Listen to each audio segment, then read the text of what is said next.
Bharatiya Janata party के पूर्व नेता यशवंत सिन्हा शनिवार 13 मार्च को ममता बनर्जी की पार्टी तृणमूल कांग्रेस में शामिल हो गए। सिन्हा ने करीब 3 साल पहले भाजपा छोड़ दी थी। सिन्हा ने पश्चिम बंगाल की राजधानी कोलकाता में टीएमसी भवन पहुंचकर तृणमूल का झंडा थामकर पार्टी की सदस्यता ली। पार्टी में शामिल होने के बाद उन्होंने कहा कि अटल जी के समय में भाजपा सर्वसम्मति में विश्वास करती थी, लेकिन आज की सरकार कुचलने और जीतने में विश्वास करती है। अकालियों और बीजेडी ने भाजपा छोड़ दी है। आज बीजेपी के साथ कौन खड़ा है? देश आज एक अभूतपूर्व स्थिति का सामना कर रहा है। लोकतंत्र की ताकत लोकतंत्र की संस्थाओं की ताकत में निहित है। न्यायपालिका सहित ये सभी संस्थान अब कमज़ोर हो गए हैं। उन्होंने कहा कि नंदीग्राम में ममता बनर्जी पर हमले के दौरान ही उन्होंने टीएमसी में शामिल होने और ममता के समर्थन का फैसला कर लिया था। 6 नवंबर 1937 को पैदा हुए यशवंत सिन्हा ने पटना विश्वविद्यालय से इतिहास में ग्रेजुएशन किया। यहीं से राजनीति विज्ञान में मास्टर किया। साल था 1958। पढ़ाई खत्म करने के बाद बैचलर कोर्स के छात्रों को राजनीति विज्ञान पढ़ाते रहे और सिविल सर्विसेज की तैयारी करते रहे। 1960 में उनका सिलेक्शन भारतीय प्रशासनिक सेवाओं में हो गया। उनकी पहली नियुक्ति एसडीओ के तौर पर हुई। गिरिडीह सब डिवीज़न में गिरिडीह उस समय हजारीबाग जिले का हिस्सा हुआ करता था। अपने 24 साल के प्रशासनिक करियर में वो बिहार सरकार में वित्त और कॉमर्स मंत्रालय के डिप्टी सेक्रेटरी रहे। 1971 में उन्हें बतौर फर्स्ट सेक्रेटरी जर्मनी भेजा गया। 1973 में उनकी नियुक्ति जर्मनी से बाहर काउंसिल के तौर पे हुई। यहाँ से वो लौटकर 1974 में 1980 से लेकर 1984 तक वो भूतल परिवहन मंत्रालय में ज्वाइंट सेक्रेटरी के तौर पर काम करते रहे। 1984 का साल भारत में राजनीतिक उथल पुथल वाला था।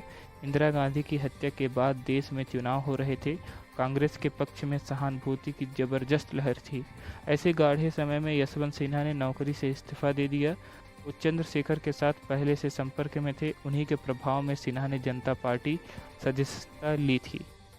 उन्हें पार्टी का महासचिव बनाया गया। 1984 के लोकसभा चुनाव में उन्हें जनता पार्टी की तरफ से हजारीबाग के मैदान में उतारा गया। नतीजों के हिसाब से कहा जाए तो ये अच्छी शुरुआत तो नहीं थी। वो महज 10,727 लेकर तीसरे स्थान पर उतरे। 1986 में यशवंत सिन्हा को जनता पार्टी के टिकट पर राज्यसभा भेज दिया गया। 1998 का साल था। बीजेपी के स्टार प्रचारक लाल कृष्ण अडवाणी हजारीबाग में चुनावी सभा करने आए हुए थे। सभा के दौरान उन्होंने अपने पार्टी के उम्मीदवार के पक्ष में वोट मांगते हुए कहा, आप यशवंत सिन्हा को ज़्यादा से ज़्यादा वोट से देकर जिताएं।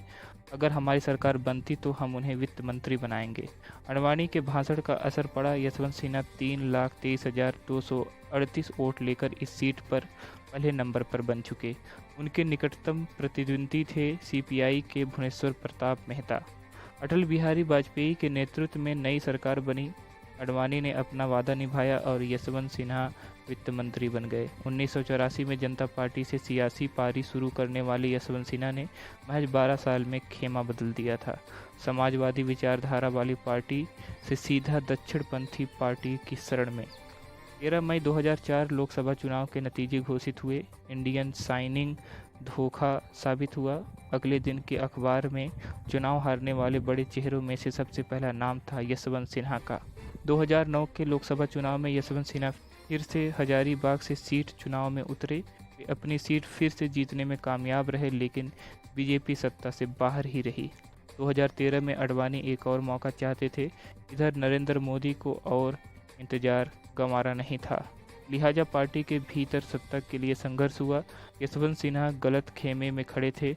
नरेंद्र मोदी के पास कार्यकर्ताओं का समर्थन और संघ का आशीर्वाद दोनों था। वो अडवाणी खेमे के अहम सिपासालार माने जाते थे। ऐसे में मोदी खेमे की तरफ से उन्हें दरकिनार किया जाना शुरू कर दिया गया।